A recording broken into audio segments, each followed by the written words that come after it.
بسم اللہ الرحمن الرحیم اعوذ باللہ من الشیطان اللعین الرجیم بسم اللہ الرحمن الرحیم الحمد لأہلہ والصلاة علی اہلہا اما بعد فقد قال الرحمن فی القرآن ووصینا الانسان بوالدیہ احسانا حملته امہ کرہا ووضعته کرہا وحملہ وفصالہ 30 شہرا۔ محترم سامعین کرام، السلام علیکم ورحمۃ اللہ وبرکاتہ۔ سب سے پہلے اپنے تمام دیکھنے اور سننے والوں کی بارگاہ میں انوار شعبانیہ میں کی ولادتوں کی مبارکباد پیش کرتا ہوں۔ بالخصوص امام حسین علیہ السلام کی ولادت کی مبارکباد پیش کرتا ہوں۔ محترم ناظرین کرام، ماہ شعبان وہ مہینہ ہے کہ جس کی نسبت اللہ کے رسول نے اپنی طرف دی۔ فرمایا کہ رجب علی کا مہینہ ہے، شعبان میں رسول کا مہینہ ہے،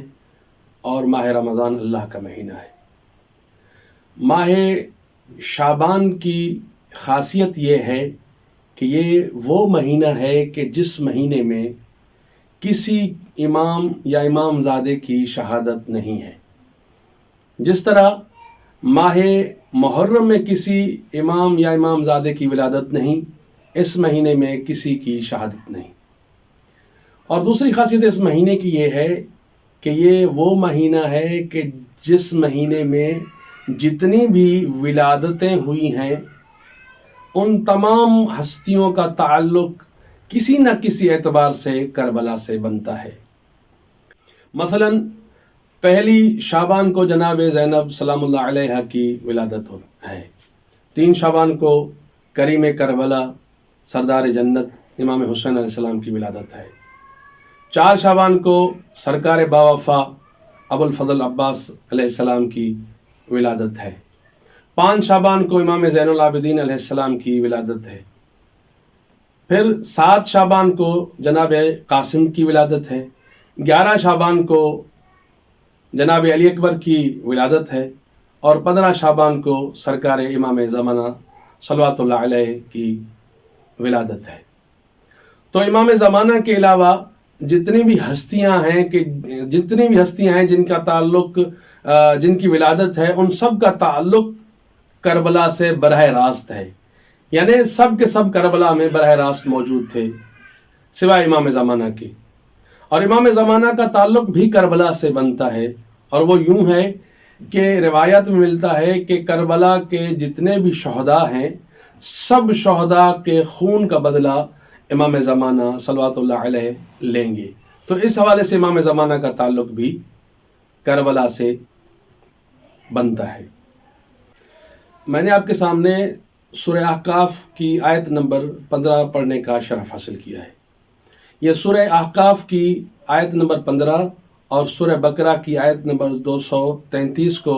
جب ملا کے پڑھیں گے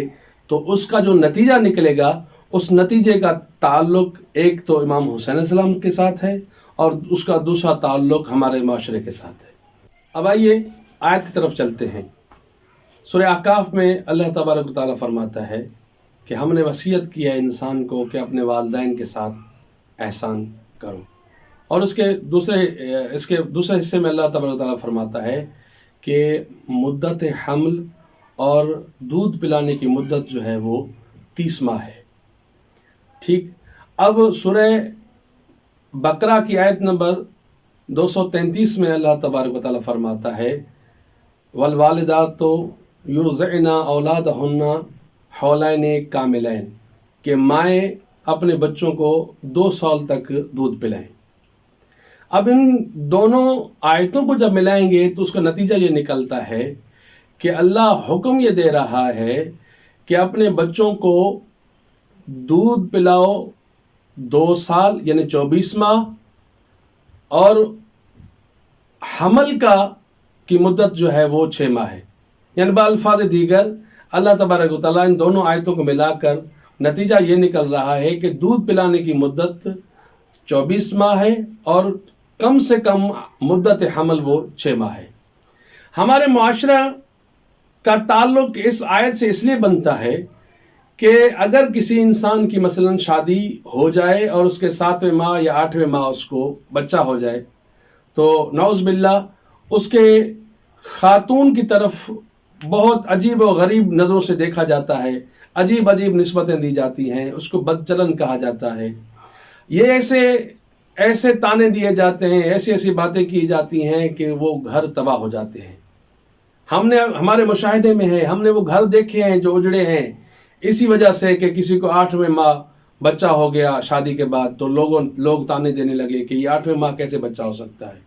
جبکہ قرآن یہ فیصلہ دیا ہے، قرآن یہ کہہ رہا ہے کہ کم سے کم مدت حمل 6 ماہ ہوتی ہے۔ اب جب 6 ماہ مدت حمل ہو سکتی ہے تو وہ بچہ اگر 7ویں ماہ ہو جائے 8ویں ماہ ہو جائے تو پھر اعتراض کس بات کا ہے؟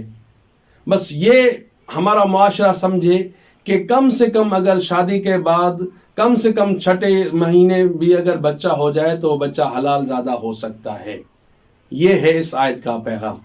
اب آئیے کہ اس آیت کا دوسرا تعلق، پہلا تعلق جیسا میں نے بتایا وہ ہے امام حسین علیہ السلام کے ساتھ، اور وہ تعلق کیا ہے؟ وہ تعلق یہ ہے کہ کائنات میں 2 ایسی ہستیاں گزری ہیں کہ جن کا مدت حمل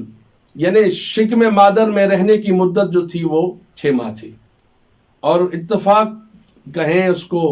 یا اللہ تعالیٰ کا ایک منصوبہ کہیں اس کو کہ دونوں کے دونوں معصوم تھے، ایک نبی خدا حضرت یحییٰ علیہ السلام اور دوسرے حضرت امام حسین علیہ السلام، اور تاریخ نے حضرت یحییٰ علیہ السلام اور جناب امام حسین علیہ السلام کے درمیان کچھ شباہتیں درج کی ہیں، شباہتیں لکھی ہیں، میں ان شباہتوں کو بیان کر کے آپ کی زحمتیں کو تمام کروں گا۔ تاریخ نے جو امام حسین علیہ السلام اور جناب یحییٰ کے درمیان شباہتیں تحریر کی ہیں ان میں سے پہلی شباہت یہ ہے کہ حضرت یحییٰ علیہ السلام اور حضرت امام حسین علیہ السلام دونوں کی مدت حمل یعنی شکم مادر میں رہنے کی مدت 6 ماہ تھی۔ دوسری شباہت یہ لکھی ہے تاریخ نے کہ جناب یحییٰ بھی معصوم تھے اور امام حسین علیہ السلام بھی معصوم تھے۔ تیسری شباہت یہ ہے کہ حضرت یحییٰ کا نام حضرت یحییٰ سے پہلے کسی کا نہیں تھا، اسی طریقے سے امام حسین علیہ السلام کا نام بھی حسین علیہ السلام سے پہلے کسی کا نام نہیں تھا۔ اور چوتھی شباہت اس میں یہ ہے کہ جس طرح حضرت یحییٰ علیہ السلام کو پرندے کھیلنے یا کھلانے کی غرض سے آسمان کی طرف لے جاتے تھے، اسی طریقے سے امام حسین علیہ السلام کو بھی فرشتے کھیلنے کی غرض سے یا ان سے کھیلنے یا ان کو کھلانے کی غرض سے آسمان کی طرف لے جاتے تھے۔ اور پانچویں شباہت ان میں یہ ہے کہ حضرت یحییٰ علیہ السلام کی شہادت کے بعد جس طرح ان پر آسمان رویا، اسی طریقے سے امام حسین علیہ السلام کی شہادت کے بعد بھی ان پر آسمان رویا۔ اور چھٹی شباہت یہ ہے کہ جس طرح امام حسین علیہ السلام کے جس طرح حضرت یحییٰ علیہ السلام کے سر کو سونے کے تشت میں رکھا گیا، اسی طریقے سے امام حسین علیہ السلام کے سر کو پہلے تو نوک نیزہ پر بلند کیا گیا، پھر اس کو شہر بشہر کوچہ بکوچہ پھرایا گیا، اور پھر آخر میں دربار یزید میں سونے کے تشت میں رکھ کر پیش کیا گیا۔ 8واں فرق یہ ہے کہ جس طرح حضرت یحییٰ علیہ السلام کا سر مبارک کاٹ کر اس وقت کے یعنی بنی اسرائیل کے شقی ترین انسان سرکش باغی کی طرف بھیجا گیا، اسی طریقے سے امام حسین علیہ السلام کا سر بھی کاٹ کر بنو امیہ کے شقی ترین بدبخت ترین سرکش اور باغی انسان کی طرف بھیجا گیا۔ 8ویں شباہت ان میں یہ ہے کہ جس طرح حضرت یحییٰ علیہ السلام کے قتل کے بعد ان کا خون ابلتا تھا، لوگ مٹی ڈالتے تھے پھر بھی وہ خون ابل آتا تھا، یہاں تک کہ بخت نصر جب یہاں آیا اور اس نے حضرت یحییٰ کا انتقام لیا، اور انتقاماً بخت نصر نے 70,000 یہودیوں کو قتل کیا۔ اسی طریقے سے امام حسین علیہ السلام کا خون ابھی بھی تر و تازہ ہے، ابھی بھی تازہ دم ہے، اور یہ تر و تازہ رہے گا اس وقت تک جب تک ہمارے زمانے کے امام مہدی صلوات اللہ علیہ آئیں گے اور امام علیہ السلام کے خون کا بدلہ لیں گے۔ تاریخ میں ملتا ہے کہ جب امام زمانہ آئیں گے اور امام حسین علیہ السلام کے قتل کا بدلہ لیں گے اور اس کے انتقام میں امام علیہ السلام 70,000 فاسقوں اور فاجروں کو قتل کریں گے۔ اور نویں شبہت یہ ہے کہ جس طرح حضرت یحییٰ کا قاتل بد نسب تھا، اسی طریقے سے امام حسین علیہ السلام کا قاتل بھی بد نسب تھا۔ اور آخر میں ایک روایت بیان کر کے آپ کی زحمتوں کو تمام کروں، اور وہ روایت یہ ہے کہ جب حضرت موسیٰ کے بھائی جناب ہارون وفات پا گئے تو حضرت موسیٰ نے اللہ کی بارگاہ میں استدعا کی، اللہ کی بارگاہ میں سوال کیا کہ پروردگار میرے بھائی ہارون کی مغفرت فرما، میرے بھائی ہارون کو معاف فرما۔ تو آواز قدرت آئی، موسیٰ تم چاہو تو اولین و آخرین میں سے جس کی چاہو مغفرت کی دعا کرو، میں قبول کروں گا، لیکن امام حسین علیہ السلام کے قاتل کو کبھی بھی معاف نہیں کروں گا، اس کو دنیا میں بھی سزا دوں گا